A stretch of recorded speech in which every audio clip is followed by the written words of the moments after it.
Kita tidak bisa melarang semua perempuan dan ibu-ibu di Kota Kupang ini tidak boleh pakai celana umpan. Yang kita jaga jangan sampai dia pakai celana umpan kita terumpan semua. Itu yang kita jaga. Kau kuatkan di saat ku lemah, kau menopang di saat ku merasa gagal. Ya saudara lihat ya, Tuhan titip kita di rumah penginapan, tapi kita ini kadang-kadang tidak peduli di rumah penginapan. Tuhan titip apa di situ? Ini refleksi bagi gereja dan bagi kita, saudara. Tuhan kasih tengah kita kosong di situ? Tidak. 2 dinar dia kasih. Saudara, pemakanan ini hari plus 1 hari ke depan. Dia siapkan memang. Mau dapat berkat masuk dalam persekutuan. Mau diberkati tinggal dalam persekutuan gereja ini. Iya. Tuhan Yesus itu kepala gereja. Kita adalah anggota-anggota dari itu tubuh Kristus. Amin. Sekaligus refleksi bagi gereja adalah, saudara lihat sekarang, orang-orang yang diselamatkan itu, Tuhan ambil orang titip di gereja, tak kasih lagi 2 dinar. Refleksi kita adalah, gereja yang mengurus sehabis-habisnya orang-orang yang Tuhan titipkan di situ, gereja itu diberkati. Tapi kalau gereja tidak urus itu orang-orang yang Tuhan ada titip di situ, gereja itu tidak diberkati. Pak Pendeta tidak diberkati bagaimana? Persembahan 10-an juta. Iya, yang pun nama diberkati itu bukan soal bilangan-bilangan. Untuk apa kita punya persembahan ada 100 juta situ, tiap hari hanya curiga, bakal laibat, tersinggung, tiba-tiba datang pinjam. Pinjam ame kok nanti kirim ame ke anak do nanti besok di Indonesia ada. Di Indonesia ada. Di NTT Bakunase sana, Bakunase 2, Yarden. Kenapa tambah kuat di sini? Saudara, kita belajar ini, saudara. Ini bukan hal yang supaya kita refleksi betul-betul panggilan kita sebagai pelayan Tuhan. Dari tadi malam saya sudah bilang pada saudara, nilai kita. Sekarang kita mau bikin kualitas kita lebih kan? Kedewasaan itu ada 3. Tadi malam saya bicara 2. Pertama, dewasa pertama itu dewasa biologis. 19 tahun kita bukan memperingati kedewasaan biologis. Kalau tidak kita samakan dia ke remaja. Biologis itu dulu kita berat badan hanya 37, sekarang sudah 73. Dulu kita perut rata saja pakai celana nomor 27 tidak apa-apa. Sekarang kayak ada 3 di susunannya. Itu dewasa biologis. Siapapun begitu, makan tidur, cocok gunung. Dan 19 tahun bukan kita omong itu. Kedua, dewasa psikologi.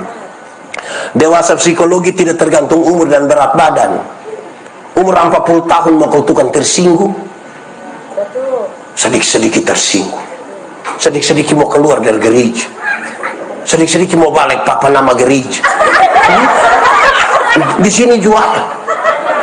Nanti dia tersinggung di orang banyak, orang bakarin. Badan besar, tapi dia sesungguhnya masih di sini juga ada. Dia om-om kok tante-tante. Yang ketiga, saudara, dengar. Dewasa iman. Yang kita mau bicara tuh 2. Dewasa psikologi tadi dan dewasa iman. Dewasa iman tuh kira-kira begini. Ada anak umur 3 tahun. Ada meja atau mimbar berat 10 kg. Anak umur 3 tahun bisa pikul meja yang 10 kilo? Bisa. 17 tahun kemudian itu anak umur 20 tahun. Dia bisa pikul meja yang 10 kilo? Yang berubah anak atau meja? Itu dewasa iman. Tidak akan pernah meminta beban menjadi ringan. Orang dewasa iman berdoa meminta bahu yang semakin kuat. Bagaya. Karena dia tahu kalau Tuhan izinkan ada masalah, Tuhan tahu dia punya ini.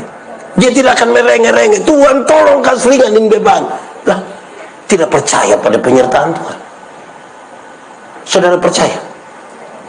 Kalau Tuhan izinkan ada masalah, dia tahu kita pun kuat berapa lebih dia tanggung. Sekarang saya mau tanya saudara, tolong jawab. Saudara punya masalah? Tidak usah omong. Saya lihat yang ini muka masalah semua.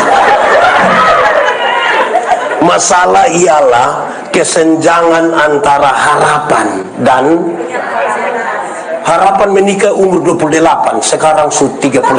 Masalah itu masalah. Harapan menikah dengan dia, kenyataan dia nikah dengan kita pun tetangga.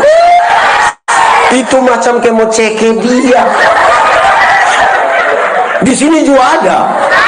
Jangan tunjuk. Berdosa nanti. Ini luar biasa ya. Jadi saudara lihat sekarang, orang dewasa iman tidak akan pernah meminta orang lain berubah. Tapi siapa yang berubah? Orang dewasa iman tidak suruh orang lain berubah. Tapi siapa yang berubah? Karena apa saudara? Tidak ada manusia bisa rubah manusia. Di Labat ada yang bisa rubah manusia? Satu-satunya yang bisa rubah manusia itu Tuhan.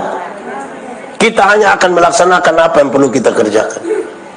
Kalau paksa rubah manusia, dia munafik. Ada banyak istri bilang di suami, "Bapak berhenti isap rokok Dia berhenti di rumah. Pas dia keluar rumah, gas korem. Kamu juga tahu. Nanti pulang pas sampai di box itu dia berhenti tahan. Terus datang dia sengaja cuci tangan, cuci kumur-kumur lagi. Mampu tanya bapak kenapa cuci? Model begitu. Mama, virus sekarang mulai. Munafik. Betul ke tidak? Di Yarden sini juga ada. Siapapun bapak, coba angkat tangan saja. Ya, manusia tidak bisa rubah manusia. Yang bisa rubah manusia itu Tuhan. Kita hanya bisa rubah kita pun diri. Kita tidak bisa melarang orang lain untuk berpikiran tentang kita. Tapi kita bisa menentukan kita pun sikap. Orang Allah bilang begini, kita tidak bisa melarang burung terbang lewat atas kita pun kepala. Yang kita jaga jangan sampai dia buang kotoran di sini. Kita tidak bisa melarang orang bikin jalan di samping kebun kita. Yang kita jaga jangan sampai dia tolak kita punya pagar, keinjak kita pun tanaman. Kita tidak bisa melarang semua perempuan dan ibu-ibu di Kota Kupang ini tidak boleh pakai celana umpan. Yang kita jaga jangan sampai dia pakai celana umpan kita terumpan semua. Itu yang kita jaga. Jadi kita tidak bisa melarang sesuatu di luar kita. Kita yang jaga. Amin atau tidak? Itu dewasa. Orang dewasa tidak meminta orang lain berubah. Siapa yang berubah? Kadang-kadang kita gereja dan persekutuan doa ini terlalu batasi untuk orang lain berubah. Tapi tidak rubah dia pun diri sendiri.